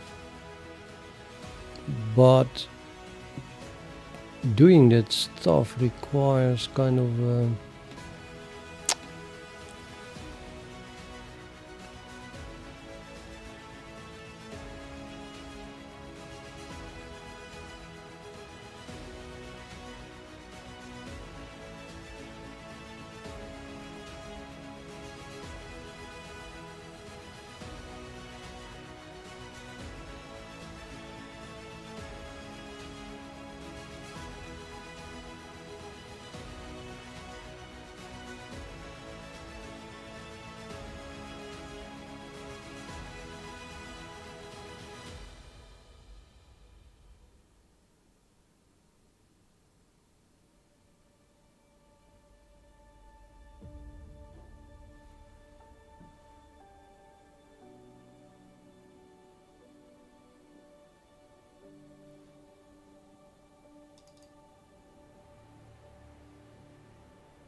for example, the hint is used already in constructing this thing.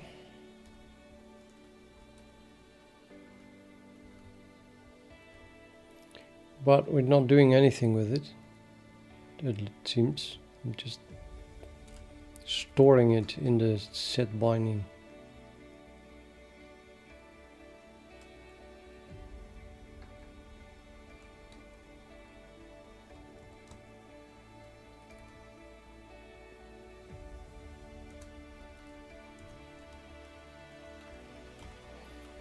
And then it's used again here. Realize shader resource declaration context.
Okay, no, that is only used in the call to is used in, aka when we are pre-processing the shader and stuff.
So what I want to do, I think, is delay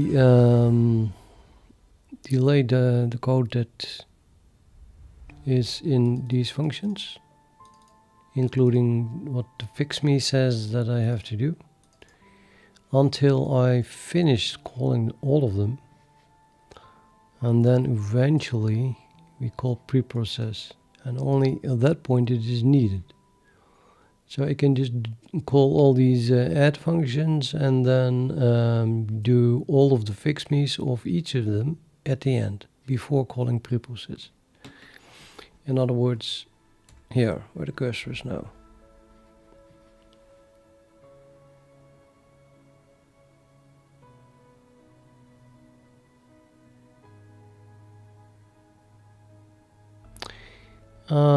This user code, I do not really want to bother the user with it.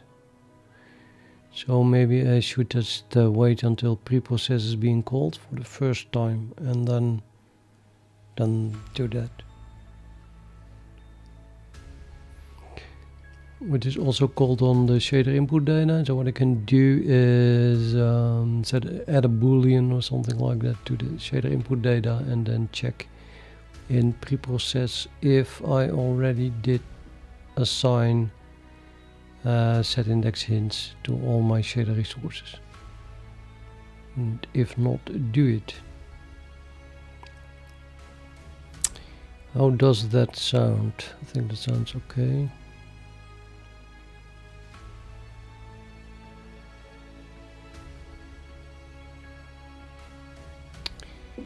Hi.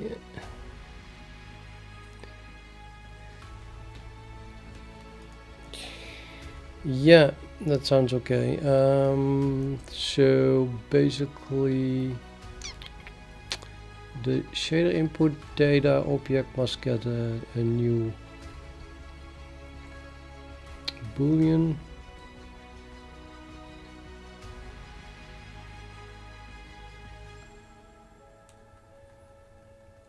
Something that belongs to shader resources.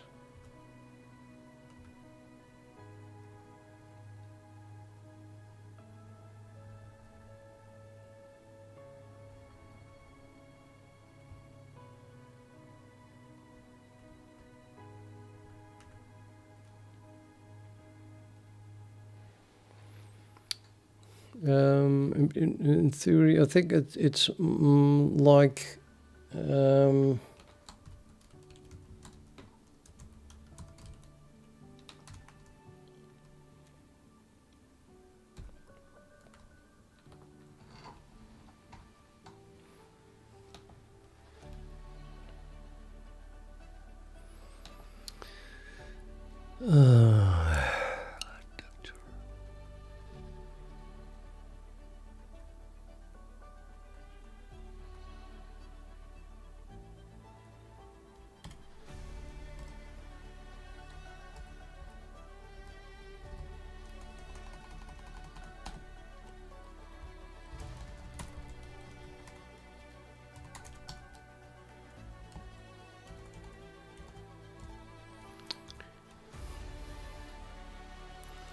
So it is this thing here that gets updated.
Yeah, well, okay, so indirectly this one as well.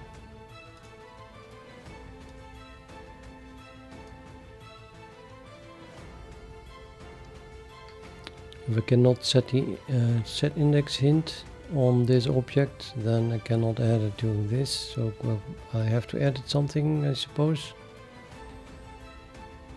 here, or I want to.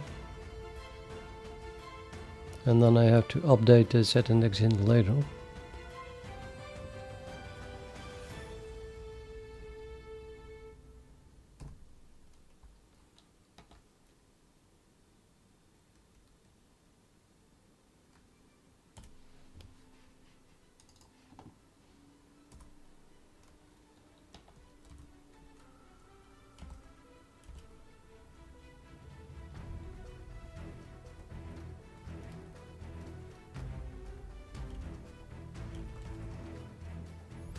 Or is this commented out?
Might as well delay this, I guess,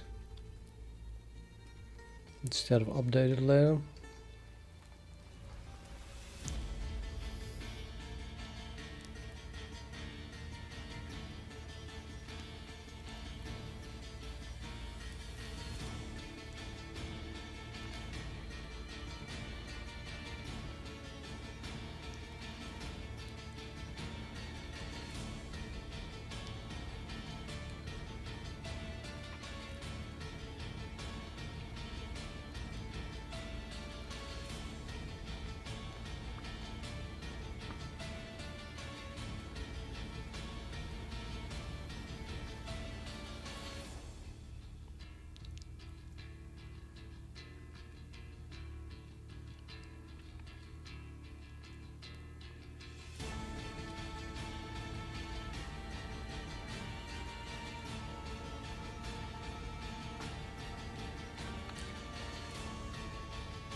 If we can move this at the top, I might delay everything below this.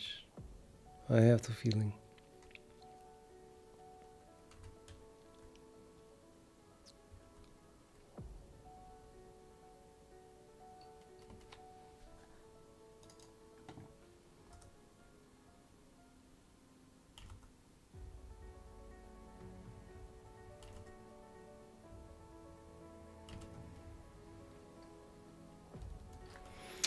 And then the same here.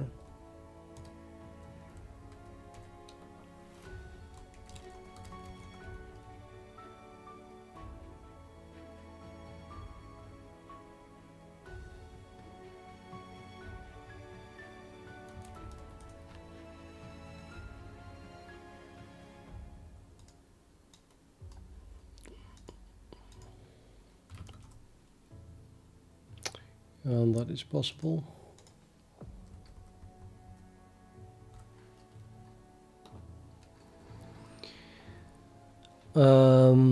So why not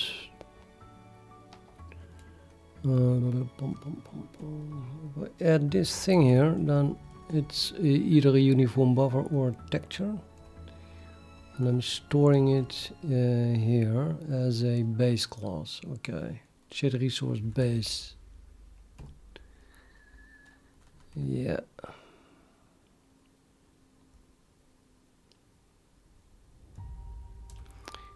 I need a new name for this. What is this part doing? What is this doing? Determines a set index hint. Well, not really, maybe.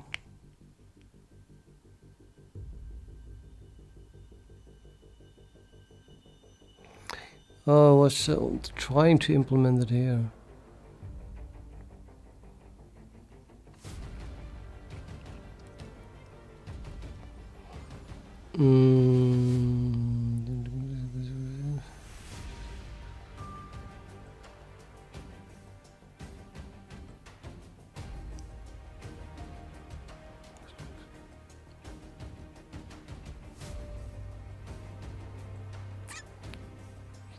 Yeah, I'll have to delete this, I guess, because I'm going to implement that using the code that I wrote in the past week.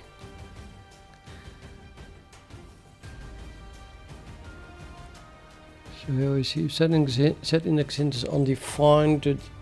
Set it, but delete this, then it is going to be undefined. So I guess we just have a set index that is set to set the keys for set key to set index hint. Try in place.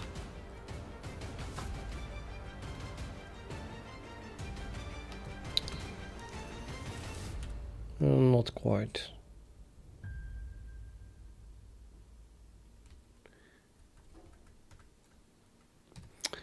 I guess it's just the special case for the uniform buffers that we can do that. I would have to look at the old code from get.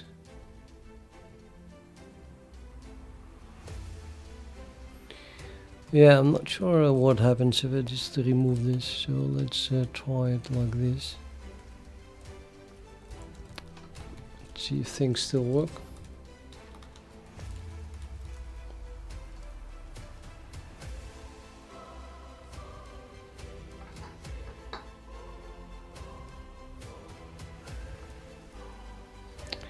Yep. Okay. Yeah, the other one doesn't even use uniform buffers. So.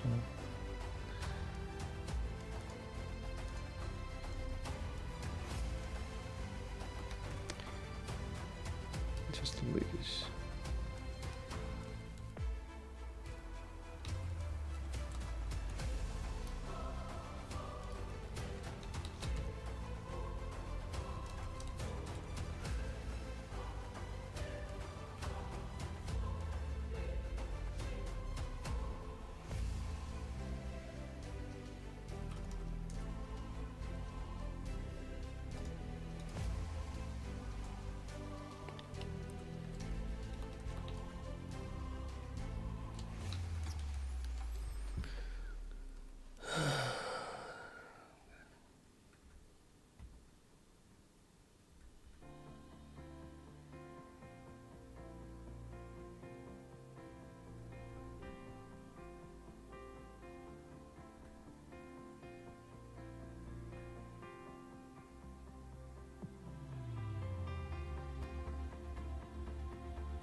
Yeah, well, I think it's mostly related to the declaration context.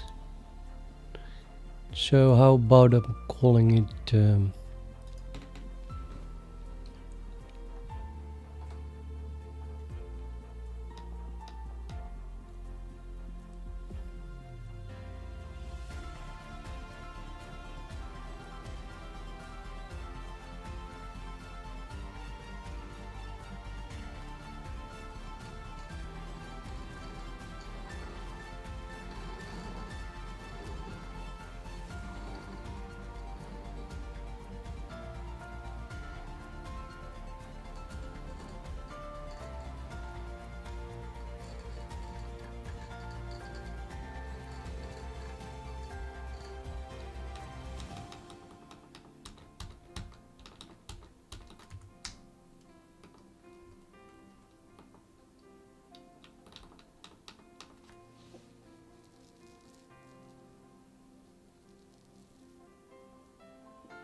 the key is set there. Oh, is the key set there?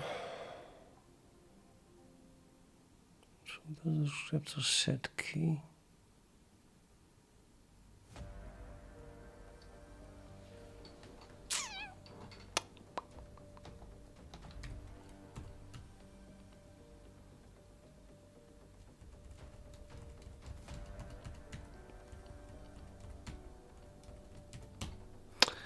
Oh, right.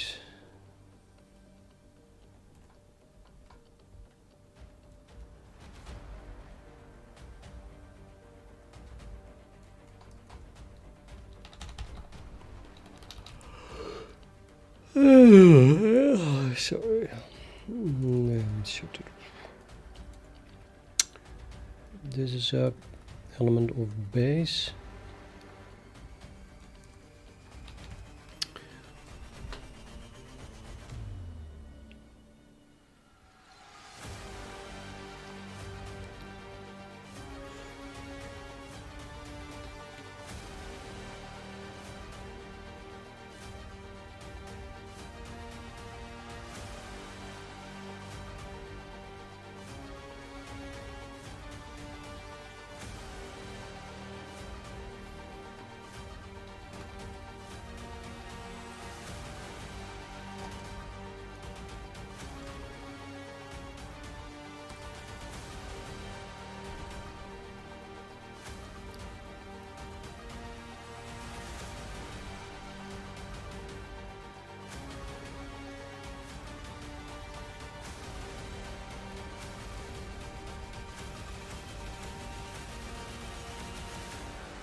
It's not Wordle.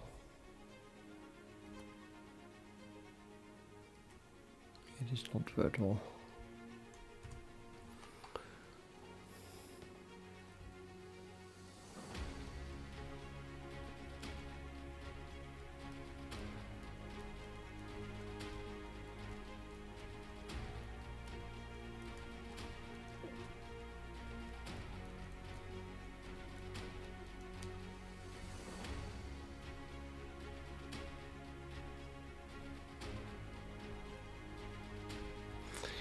It's not easy to delay this. I think I'm storing it as shader resource base, but I need a uniform buffer base at the very least, it seems. So you would think I'm using a Wordle function of the base, but in the end I need a function to be called on the shader input data. So that would that feels very wrong, to put it that way.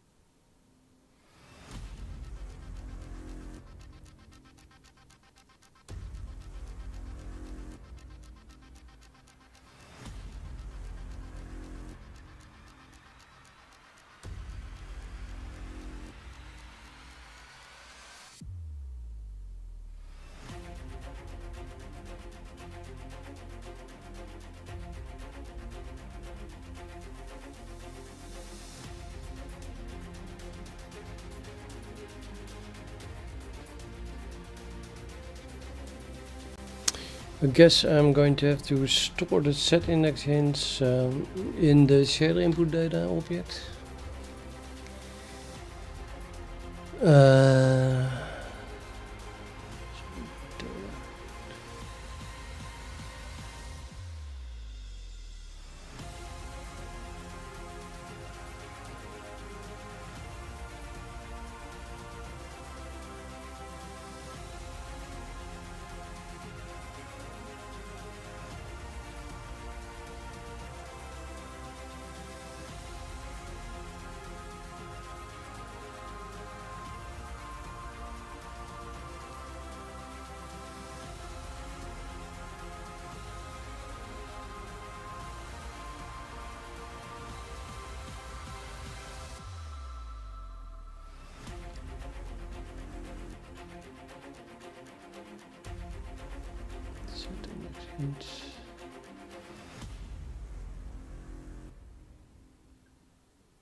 Yeah, I think I'm too tired of something. I'll just continue tomorrow, I think, with this.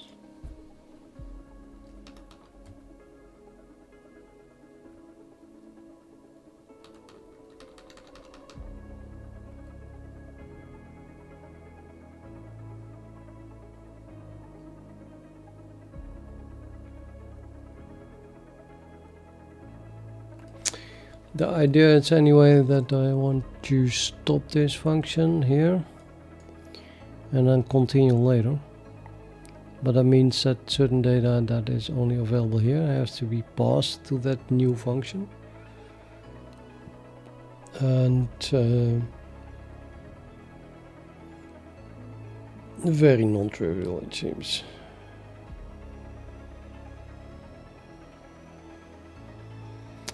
Yeah, I read it. I need to be fresh, so probably best to do it in the morning when I wake up.